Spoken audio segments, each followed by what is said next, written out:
Hi hello welcome to Kiran TV news. ప్రశ్న రావణ్ వెనక వైఎస్ఆర్సీపీ అని చెప్పి ఇప్పటికీ అందరికీ క్లారిటీ వచ్చేసింది. న్యాయ సపోర్ట్ ఇస్తామని చెప్పి ఆ పార్టీకి సంబంధించిన నాయకులందరూ కూడా బయటకు వచ్చి సపోర్ట్ చేస్తున్నారు. సాక్షాత్తు జగన్మోహన్ రెడ్డి గారు కూడా ట్వీట్లు కూడా చేశారు. ఇప్పుడు దాని మీద చర్చ జరుగుతున్నటువంటి ఈ టైంలో వాడు చేసినటువంటి అనేక అరాచకాలు బయటకు వస్తూ ఒక 10 మంది ఆడపిల్లల్ని నాశనం చేస్తూ వాళ్ళ జీవితాలతో ఆడుకుంటూ డబ్బులు గుంజుతున్నటువంటి ఆ వ్యక్తికి వెనకాల సపోర్ట్ ఎవరు అనేది ఇప్పుడు ఆ పార్టీకి మూలస్తంభంగా నిలబడినటువంటి మొన్నటి వరకు ఉన్నటువంటి వ్యక్తి జగన్మోహన్ రెడ్డి గారికి అత్యంత సన్నిహితుడు. ఆయన జైలు జీవితంలో కూడా భాగం పంచుకున్నటువంటి వ్యక్తి ఎలా తండ్రిని అడ్డం పెట్టుకుని కొన్ని వేల కోట్లు సూట్ కేసు కంపెనీల ద్వారా సంపాదించచ్చో చేసి చూపించి ఇప్పుడు బయట ఆయనకి అన్ని రకాలుగా సపోర్ట్ ఇచ్చినటువంటి వ్యక్తి విజయసాయిరెడ్డి గారు ఒక ట్వీట్ చేశారు. అదేంటో మీకు తెలుగులో చూపిస్తాను చూడండి. రావణులు, ప్రకాష్ రాజులు ఎక్కడి నుంచి పుట్టుకు వస్తున్నారు? వీరికి మద్దతు ఇస్తుంది ఎవరు? వీరు ఏ సంస్కృతి వారసులు? వీరి తల్లిదండ్రులు, తాతలు ఎవరు? వీరి మూలాలు ఎక్కడున్నాయి? తెలుగు రాష్ట్రాల్లో ప్రతి ఒక్కరూ ఆలోచన చేయాలి. హిందూ సోదరులు నిజమైన భారతీయ దేశభక్తి భావం కలిగిన వారు కొన్ని విషయాలని గమనించాలి.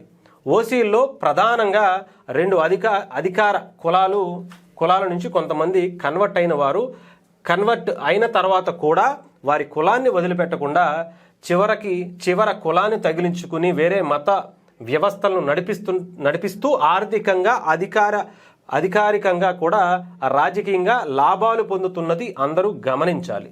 2 తెలుగు రాష్ట్రాల్లో క్రైస్తవ మతంలో సగం కన్నా ఎక్కువ మంది పాస్టర్లు మతం మార్చుకున్న రెడ్లు, కమ్మవారే ఎక్కువగా ఉన్నారట. అత్యంత గొప్పదైన మన భారతీయ సంస్కృతి మీద, మన దేవతల మీద, మన హిందూ మతం మీద, మన దేశం మీద ఎలాంటి తప్పుడు వ్యాఖ్యలు ఏ కులానికి ఏ మతానికి చెందిన వారు చేసినా ఇటు సమాజం బుద్ధి చెప్పాలి, అటు చట్టం అలాంటి వ్యాఖ్యలు చేసిన వారికి యావజ్జీవం లేక ఉరిశిక్ష విధించాలి. అవసరమైతే ప్రభుత్వం చట్టాలని సవరించి ఆ వ్యాఖ్యల్ని సమర్థించే వారికి కూడా అదే స్థాయిలో గుణపాఠం నేర్పాలి. బలవంతపు మత మార్పిడులను ప్రలోభాల ద్వారా మత మార్పిడులను కూడా సమర్థించటం మన సంస్కృతి మీద, మన దేశ సార్వభౌమత్వం మీద నల్ల కళ్ళద్దాలు, సూటు బూటు ధరించి మైక్ పట్టుకుని సగం వచ్చి రానిటువంటి ఇంగ్లీష్లో మిగతా తెలుగులో ఇష్టారాజ్యంలో నోటికొచ్చినట్లు అసభ్య పదజాలంతో దాడి చేయటం కొందరికి ఫ్యాషన్గా, హీరోయిజంగా మారింది. చాలా పెద్దదే రాశారు ఆయన. ఇలా ఒక పథకం ప్రకారం తమ ఆర్థిక లాభాల కోసం మతం మారిన ఓసీ కులాల్లోని కొన్ని కుటుంబాల వారు దేశానికి, హిందూ మతానికి వ్యతిరేకంగా కన్వర్ట్ అయిన మిగతా కులాలతో విషం కక్కించేటువంటి కార్యక్రమం తెర వెనుక ఉండి నడిపిస్తున్న విషయాన్ని గమనించాలి.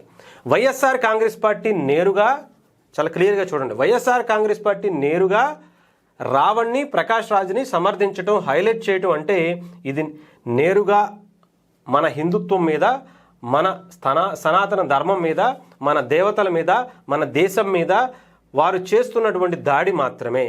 హైందవ సమాజాన్ని, భారతీయ సమాజాన్ని విచ్ఛిన్నం చేయాలనేటువంటి ఇలాంటి ఆలోచనలు మన మతపరమైనటువంటి ఉగ్రవాదంగా భావించాలి. చట్టం వేసే శిక్షలతో పాటు సమాజం కూడా వీరందరినీ వెలివేయాలి.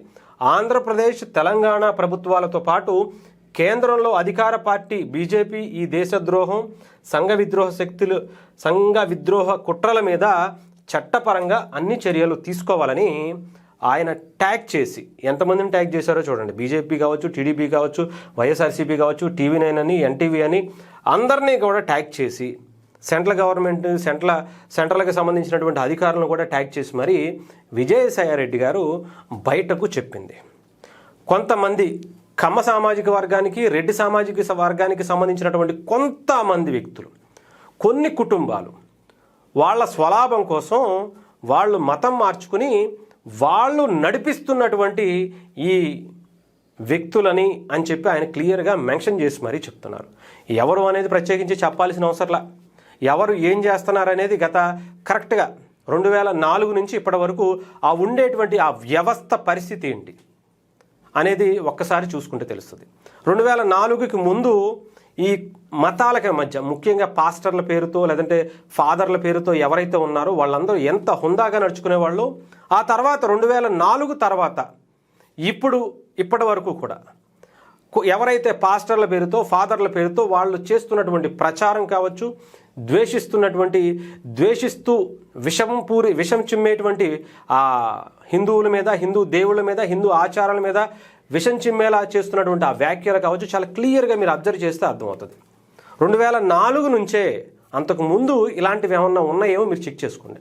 ఉంటే అవి ఎంత పర్సంటేజ్ ఉన్నాయో, ఆ తర్వాత 2004 తర్వాత ఏ స్థాయిలో ఉన్నాయో, 2019 నుంచి 24 వరకు ఏ స్థాయిలోకి వెళ్ళాయో, అసలు రౌడీ షీటర్లు, గూండాలు ఈ పాస్టర్ల స్థాయిలోకి ఎలా వెళ్ళగలిగారు అనేది కూడా ఒక పథకం ప్రకారం చాలా క్లియర్గా హిందువుల మీద, హిందూ మతం మీద దాడి చేయడం కోసం కొంతమంది వ్యక్తులు కలిసి చేస్తున్నటువంటి దానిగా ఇక్కడ చాలా క్లియర్గా ఆయన మెన్షన్ చేశారు. సో దీని మీద ఎంక్వైరీ వేస్తే బాగుంటుంది. ఆయన లాంటి మాజీ ఎంపీగా ఉన్నటువంటి వ్యక్తి దీన్ని నడిపించి లేదంటే కదలిక తీసుకొచ్చేటువంటి ప్రయత్నం అయినా చేయాలని కోరుకుందాం.